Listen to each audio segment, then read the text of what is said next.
네, 안녕하세요. 지난 시간에서 실업 부분 들어가겠습니다. 우리 교재 245페이지에 있는 제2절 실업의 원인과 대책을 보도록 하겠습니다.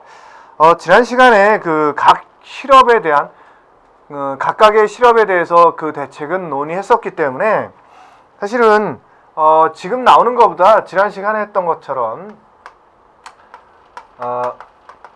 마찰적 실업, 그 다음에 경기적 실업, 그 다음에 세 번째가 구조적 실업이었죠. 구조적 실업. 네 번째 계절적 실업.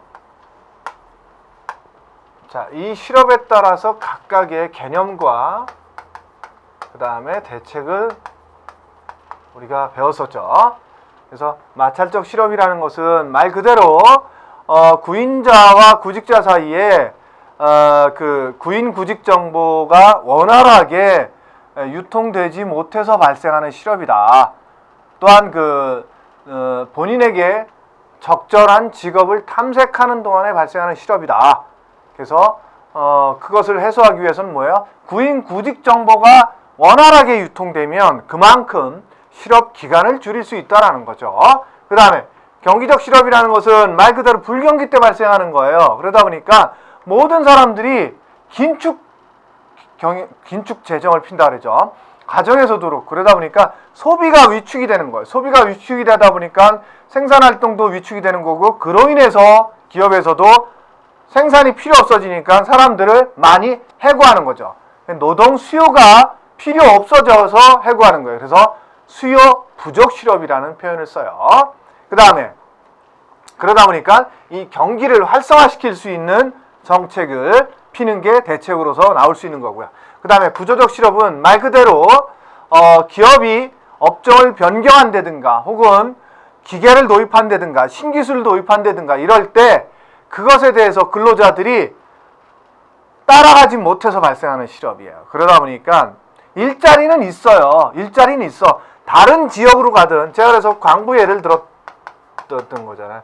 광부가 도시가스 기사라는 곳으로 가든 아니면 공단이 있는 지역으로 가든 일자리는 있다라는 거죠. 근데 거기에 상응하지 못해서 발생하는 실업이에요. 어쨌든 공단으로 가더라도, 공장에 취업하더라도 기본적인 교육은 받아야 되겠죠. 지금까지는 광산에서 석탄만 캐던 분들이란 말이에요. 그러다 보니까 그러한 이주 정책이라든가 혹은 교육훈련 정책을 통해서 거기에 맞게 직업을 다시 찾을 수 있도록 해주는 그러한 것들이 필요하다라는 거죠. 어쨌든 공석이 있어요. 공석이 있음에도 불구하고 실업이 발생하는 거죠. 자, 그 다음에 계절적 실업은 말 그대로 계절적 요인에 의해서 발생하는 실업이라는 거죠. 그래서 여기 그 각 실업별 개념이라든가 혹은 대책은 굉장히 중요합니다. 시험 문제 많이 나오고 있으니까 반드시 기억하시기 바랍니다. 자, 이번에 나오는 건 일반적인 실업이라고 보시면 돼요. 여러분들이 그냥 상식적으로 생각했을 때. 그래서 실업의 원인은 첫 번째는 일자리가 부족해서 생기는 거죠. 당연히 일자리가 부족하니까 실업이라는 게 생기겠죠. 두 번째, 임금이 상승해서 발생할 수도 있다. 제가 최저임금제 설명하면서 최저임금이 상승함으로 해서 최저임금제로 인해서 부정적인 효과가 발생한다. 고용이 감소하고 실업이 증가할 수도 있다 그랬죠. 그래서 중소기업체 입장에서는 임금이 상승하면 그만큼 많은 사람들을 고용할 수가 없어요. 그러다 보니까 어떻게 몇 사람을 내보내는 거죠. 그래서 실업이 발생하는 거죠. 그 다음에 직업교육의 한계에 따라서 실업이 발생할 수 있다. 사회에서 필요로 하는 사람을 정말 학교에서 그런 교육을 통해서 와야 되는데 그렇지 못하다 보니까 맞지 않는 사람들이니까 안 쓰려고 드는 거죠. 그래서 발생할 수도 있다라는 거예요. 그 다음에 기업의 도산이나 폐업. 당연한 얘기죠, 이건. 기업이 도산하거나 폐업하게 되면 당연히 실업자가 발생하겠죠. 그 다음에 고학력자의 과다 배출도 학력 인플레이션이라는 표현을 쓰기도 하죠. 고학력자가 너무 많은데 거기에 따른 일자리는 많지 않다라는 거죠. 여러분들 생각해 보세요. 1년에 한 6에서 한 70만 명 정도가 쏟아져 나옵니다. 전문대학, 4년제학, 그 다음에 각종 사이버대니, 이런 기능대니, 방통대니, 이렇게 따지면요. 1년에 한 6, 70만 정도가 쏟아져 나오는데, 정말 이런 4년제를 졸업한 사람, 4년제 졸업자가 할 수 있는 괜찮은 일자리, 괜찮은 일자리라고 표현할 수 있는 데는 5만 자리 정도밖에 없어요. 그럼 어떻게 돼요? 70만 분의 5만, 경쟁률이에요. 70만 분의 5만이 되는 거예요. 그런 경쟁률이 발생한다는 거죠. 근데 그러면 이 사람들이 5만 명만 여기 가고 나머지 뭐 예를 들어서 65만 명이나 이 사람들은 괜찮지 않은 일자리 가야 되는데 이 사람들이 안 가는 거죠. 어떻게? 그거 가려고 계속 취업 재수하고 이런 거죠. 그럼 어떻게 돼? 그 기간 동안 어떻게? 실업자로 남아있는 거죠. 근데 어쨌든 뭐 취업 재수를 통해서라도 들어갈 수 있으면 좋은데 들어가지 못하는 경우가 더 많겠죠. 그러면 실업자는 더 양산되겠죠. 어쨌든 그런 부분입니다. 그 다음에 그렇게 이제 실업에 발생하는 요인들은 그런 것들 때문에 발생할 수 있다. 일반적으로 여러분들 생각할 때 상식적으로 이해되시는 부분들이죠. 그 다음에 실업의 문제와 대책. 그래서 첫 번째는 자발적 실업의 문제와 대책. 자발적 실업은 본인이 취업하기 어느 정도 조절하거나 조금 더 나은 일자리를 탐색하기 위해서 발생하는 실업이기 때문에 자발적 실업은 크게 문제가 될 게 없어요. 문제는 비자발적 실업이라는 거죠. 들어가고 싶은데 못 들어가는 상태에 있는 거죠. 조금 눈높이를 낮추더라도 못 들어가면 그게 이제 문제가 되는 거죠. 그래서 비자발적 실업으로 인해서 가족 해체라든가 가족 문제가 발생할 수 있어요. 여러분들 우리 이제 예전에 IMF라는 그러한 굉장히 큰 경제적인 어떤 난국에 처해졌던 적이 있었죠. 우리나라도 그 당시에 엄청 많은 숫자의 실업자가 양산이 되다 보니까 사실은 노숙자라는 개념도 그때 처음 생겼습니다. 우리나라는 거지라는 단어는 있어서 노숙자라는 단어는 사실 거의 없었어요. 왜? 뭐 그렇게까지 사람들이 길거리에서 뭐 생활하는 사람들이 많지 않았다라는 거죠. 근데 IMF 이후에 노숙자라는 단어가 생겨났습니다. 그렇듯이 뭐예요? 그 전까지는 직장 생활 잘하던 사람이 실직을 당하다 보니까 정신적으로 굉장히 충격을 받은 거죠. 정신적이나 심리적으로 충격을 받아가지고 뭐예요? 그냥 정말 집에다가 실직했어, 나 해고당했어 이렇게 되면 되는데 우리나라 사람들이 또 자존심이라는 게 있어요. 그러다 보니까 어떻게 해요? 회사에 가는 척을 하든가 척을 하든가 아니면 아예 가출을 하는 거죠. 그래서 가출해서 어디 가요? 서울역 가다 보니까 노숙자가 된 거죠. 그러면 아버지가 가출하면 어머니도 가출하고 어머니가 가출하니까 자녀도 가출하는 뭐 이런 식의 아주 가족 문제가 발생하더라는 거죠. 가족 해체라든가 그죠? 이런 것들은 뭐 여러분들이 상식적으로 생각해도 알 수 있는 부분이라고 생각합니다. 그 다음에 두 번째는 실업률이 높아지면 사회가 불안해지죠. 사회 불안이 고조되는 거죠.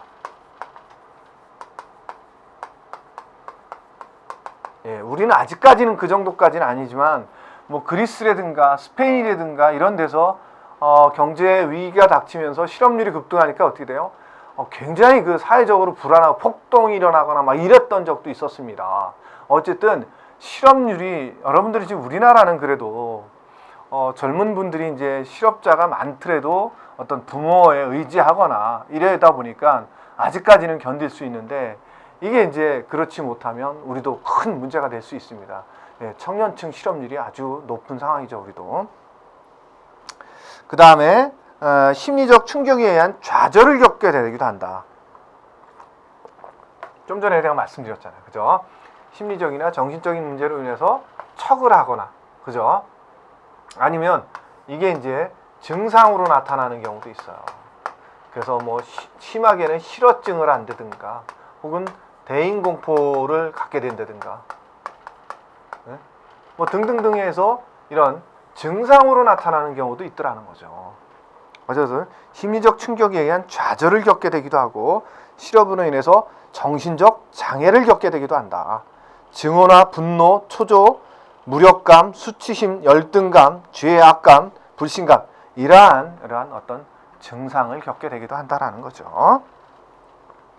자, 그 다음에 그러면 일반적인 실업 대책으로는 어떤 것들이 있을 수 있느냐. 그래서 실업에 대한 노동시장 정책이라는 게 있을 수 있다라는 거죠. 그래서 국가 입장에서 보면 실업에 대처하는 방법은 크게는 세 가지로 볼 수 있습니다. 그래서 첫 번째는 인재개발 정책인 거죠.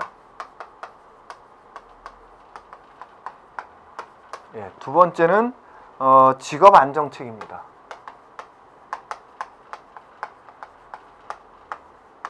세 번째는 직업 훈련 정책이죠.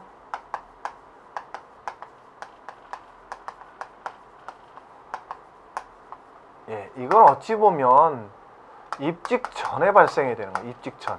어찌 보면 대학이나 고등학교 같은데 에서 자, 사회에서 필요로 하는 그런 교육. 그 다음에 미래의 유망한 교육. 그 다음에 뭐 세계적인 흐름에 따라서 정보 흐름에 맞춰갈 수 있는 그런 교육, 이런 것들을 필요해서 사회에 나왔을 때 취업이 잘 될 수 있도록 만들어 주라는 거죠. 그게 인재 개발, 사람을 만들어내는 정책을 잘 하라는 거죠. 두 번째는 직업 안정. 이미 입직한 사람들이라면 기업이 어렵더라도 해고하지 않고 계속 이끌어 간다면 거기에 대해서 국가에서 지원 정책을 피죠. 이게 고용 안정 정책이라는 부분들이 있죠. 그 다음에 또 취업이 잘 될 수 있도록 고용센터라든가 이런 것들을 통해서 취업 알선, 그죠? 그 다음에 상담, 이런 것들을 하죠. 그게 직업 안정 정책이라고 보면 될 것 같고요. 그 다음에 직업 훈련 정책. 자, 이미 일하고 있는 사람이라도 좀 더 교육 훈련을 시켜서 향상을 시켜주거나, 혹은 이 일이 지금은 할 수 있지만 내년이나 후년에는 이게 못하는 일이다. 그럼 어떻게 해? 새로운 직업을 가질 수 있도록 직업 교육 같은 것들을 받아야 되겠죠. 이런 것들이 직업 훈련 정책이다. 이렇게 이해하시면 될 것 같습니다. 자, 그 다음에 정부의 실업대책 및 기본체제에서 정부의 실업대책은 적극적인 대책과 실업자 취업 및 보호 대책으로 나눠질 수 있다라는 거죠. 그래서 자, 우리 교재 248페이지에 보면 정부의 실업대책에서 적극적인 대책과 실업자 취업 및 보호 대책이라는 것도 있을 수 있다. 그래서 적극적인 대책은 실업 발생을 최소화하기 위한 기업 경영 안정을 지원해 주는 정책. 그래서 최소한 기업이 안정적으로 간다면 실업자가 안 발생하겠죠. 혹은 기업이 좀 어렵더라도 국가에서 어떤 지원책을 핀다면 해고하지 말고 데려가세요. 그러면 지원금 좀 줄게요. 그러면 해고 안 하겠죠. 그죠? 그 다음에 아예 새로운 일자리를 마련해 주는 거죠. 새로운 일자리, 공공의 일자리가 될 수도 있고, 기업을 외국에 있는 기업들을 투자 유치를 받아서 우리나라에 공장을 세운다. 그럼 어떻게 되겠어요? 일자리가 늘어나겠죠. 그런 정책들을 필요하는 거죠. 그 다음에 실업자 취업 및 보호 대책. 이미 실업자가 됐다면 그 사람들을 보호할 수 있는 정책. 그래서 첫 번째는 실업자에 대한 생활 안정 지원. 이건 뭐예요? 실업급여를 지급해 주는 거죠. 그 다음에 신속한 취업 알선이나 취업 능력을 높이는 직업 훈련을 통해서 다시 사회로 진출했을 때 취업이 잘 될 수 있도록, 실업자가 됐지만 이미 그런 정책을 펴주라는 거죠. 그 다음에 세 번째, 청년 실업 대책. 예.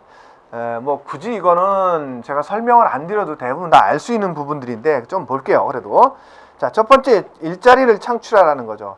그래서 채용을 확대하고 비진학 청소년이나 신규 졸업자를 선발해 구인업체를 개척 사업을 통해서 어떤 일자리를 조금 더 많이 만들어내라는 거죠. 그 다음에 직장 체험 기회를 확대해줘라. 그래서 인턴제를 시행한다든가, 혹은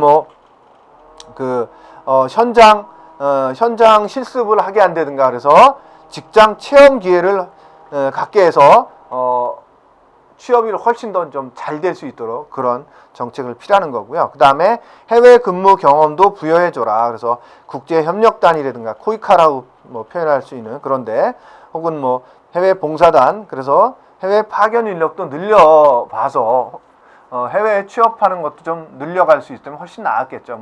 물론 그런 것도 있고 아예 인턴을 해외에서 하는 케이스들도 많아요. 그러니까 특정한 케이스가 한데 뭐 관광이나 이런 쪽이죠. 그래서 호텔 분야 혹은 조리 분야 이런 쪽이 보니까 이런 과를 나오신 분들이 해외 인턴을 좀 가시는 경향이 좀 많으시더라고요. 그래서 뭐 미국이나 호주 뭐 이런 데 가서 호텔이나 뭐 이런 데 가서 인턴 생활을 해놓은 거죠. 1, 2년 정도. 그러다가 이제 거기서 취업이 되는 경우도 있고, 안 되면 거기에 인턴 경험을 살려서 다시 국내로 돌아와서 취업하는 경우도 있는 거죠.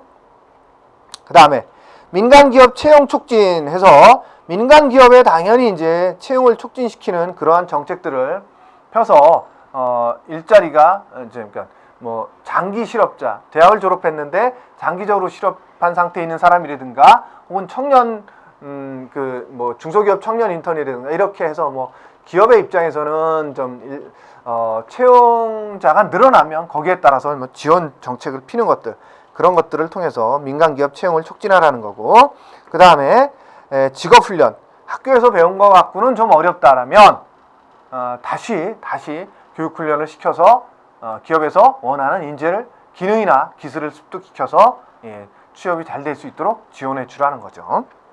그 다음에 산업협력 강화. 그래서 이제 취업하기 전에 뭐 예를 들어서 그런 것들 많죠. 뭐 R&D 분야 쪽에서도 있고, R&D 분야 쪽에서는 뭐냐면 기업의 연구소와 대학의 어떤 그 학과가 공동 산학 협력으로 공동 개발하는 거죠. 그러니까 뭐 주로 대학원생들이 많겠죠. 대학원생들. 그래서 이제 뭐 공동 개발에서 성공했다. 그럼 여기에 있는 인력들이 자연스럽게 이곳에 취업할 수도 있겠죠. 그 다음에 뭐 또 고등학생들 같으면 생산 현장에 아니면 뭐 일반적인 어떤 기능이나 기술을 요하는 현장에 현장 실습을 가서 학교에서 이제 학점을 인정한다든가 이런 식으로 해서 산업 협력을 통해서 어떤 일자리를 좀 더 많이 만들어내는 그런 부분도 있을 겁니다. 그래서 청년 실업 대책은 이러한 부분들이 있을 수 있다. 이렇게 이해하시면 될 것 같습니다. 그 다음에 실업과 관련해서 이제 소득 분배라는 측면을 조금 보면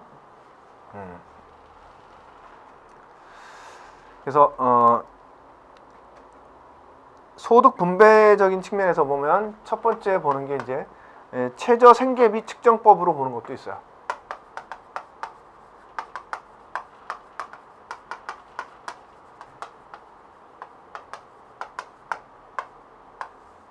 여러분들도 많이 들어보셨을 거예요. 엔겔 지수는 시장 바스켓은 뭐냐면 임금을 탄 거 갖고 얼마나 많은 종류의 생필품을 사야 되느냐. 그게 많으면 많을수록 어떻게 되겠어요? 예. 굉장히 어려워지겠죠. 많이 사야 되니까. 그죠? 예. 그런 것이 많이 필요한 사람일수록 훨씬 더 소득이 굉장히 불리한 거죠. 그러니까 저소득층에 속한다고 봐야 되겠죠. 그 다음에 엔겔 지수. 이게 지금 청년층 엔겔 지수가 문제됐던 적도 있는데, 이게 순수하게 보면 먹는 데 드는 비용이에요.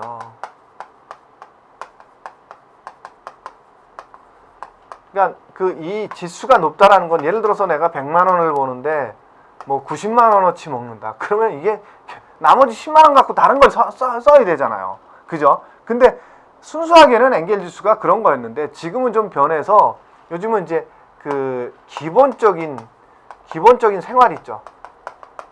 그러니까 주거비, 그 다음에 식대, 그 다음에 교통비 이런 것들을 다 좀 넓게 보는 경향이 있더라고요. 그러니까 젊은 층들이 임금은 낮은데 주거비 높죠. 그 다음에 밥값 올라가죠. 교통비 올라가죠. 그러다 보니까 남는 게 없다라는 거죠. 그러다 보니까 엔게이지 지수가 상당히 높다 이런 표현을 요즘 언론에서도 얘기한 것을 좀 본 것이 있는데, 예, 그런 소득 불평등을 얘기하는 거예요.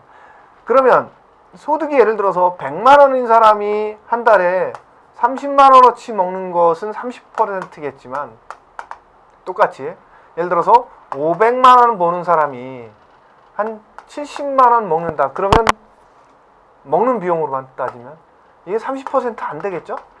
그러니까 엔겔 지수가 높을수록 어떻게 되는 거예요? 예, 저소득층인 거죠. 엔겔 지수가 낮을수록 뭐예요? 고소득층인 거죠. 엔겔 지수 갖고 그래서 소득 불평등을 얘기하는 거예요. 또 마찬가지예요. 시상 바스켓도. 바스켓이 바구니잖아요. 바구니에 담아야 될 게 얼마나 많으냐에 따라서 그렇게 측정해 볼 수 있다라는 거예요. 그 다음에 로렌츠 곡선이라는 게 있어요. 로렌츠 곡선. 이건 뭐냐면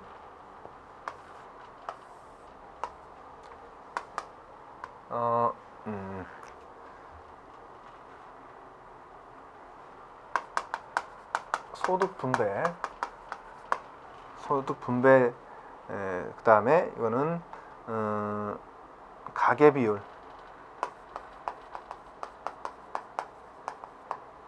그래서 소득 인원 누적 비율이에요. 소득 인원 누적 비율. 자, 여기 10, 20 뭐 이런 거는 전체 소득에서 10%를 가져가는 사람, 20%를 가져가는 사람 이런 식으로. 그럼 100이면 이제 이쪽으로 갈수록 저소득층인 거고요. 저소득층, 이쪽으로 갈수록 고소득층이에요. 그리고 이건 소득에 대한 분배예요. 그러면 예를 들어서 100을 벌었을 때, 아니 10을 벌었을 때 똑같이 10이라는 사람이 가져가면 평등하다라는 거죠. 근데 그렇지 않고 여러분들 생각해 보세요. 저소득층이 적게 가져가면서 어떻게 고소득층이 많이 가져가죠? 네. 그렇잖아요. 그러다 보니까 이런 식의 그래프가 그려진다는 거예요. 이 정확히 45도 각도로 가는 거는 완전 평등한 거예요. 정말 버는 것만큼 그대로 소득이 분배되는 걸 얘기하는 거고요. 이렇게 배가 커질수록 소득 불평등을 얘기하는 거예요. 이게 커질수록 소득 불평등을 얘기해요. 이게 이제 사실은 진위 개수를 갖고 얘기하는 건데, 진위 개수. 진위 개수라는 소리를 우리 교재에서는 안 했는데, 진위 개수가 이 로렌츠 곡선과 연계되어 있는 숫자입니다. 어쨌든 이것도 소득 불평등을 얘기하고 있는 거예요. 자, 이렇게 해가지고 우리 저 3장에 되어 있는 실업과 관련된 얘기들을 해봤는데요. 자, 2장에서는 아까도 초두에 얘기했다시피 각 실업 종류가 있었죠. 실업의 종류. 그래서 자, 첫 번째 마찰적 실업, 두 번째 경기적 실업, 세 번째 구조적 실업, 그 다음에 네 번째 계절적 실업. 요 네 가지 실업이 가장 중요하고요. 요 실업에 대한 개념과 실업 대책, 요것들은 반드시 알아두십시오. 이 장에서는 이걸 빼놓고 얘기할 수가 없습니다. 거의 이 장에서 시험 문제가 나온다면 저건 빠짐없이 나온다. 이렇게 이해하시면 될 것 같습니다. 그래서 각각에 대해서도 나오죠. 마찰적 실업에 알맞은 대책은 해놓고 이제 1, 2, 3, 4 쓰는 거죠. 그럼 이 중에 하나는 여기에 대한 대책이 써져 있는 거죠. 그게 정답인 거죠. 혹은 이런 거죠. 부조적 실업의 실업 대책으로서 옳지 않은 것은 뭐 이렇게 물어보는 거죠. 마찬가지로 1번부터 4번까지 써놨는데 뭐 예를 들어서 2번부터 4번까지는 마찰적 실업인데 1번은 뭐 경기적 실업을 써놨다든가 이런 식인 겁니다. 그래서 그러한 문제들이 아주 자주 출제되고 있습니다. 그렇기 때문에 이 부분은 반드시 기억하셔야 됩니다. 아시겠죠? 예, 이렇게 해서 3장을 모두 마치도록 하겠습니다. 수고하셨습니다.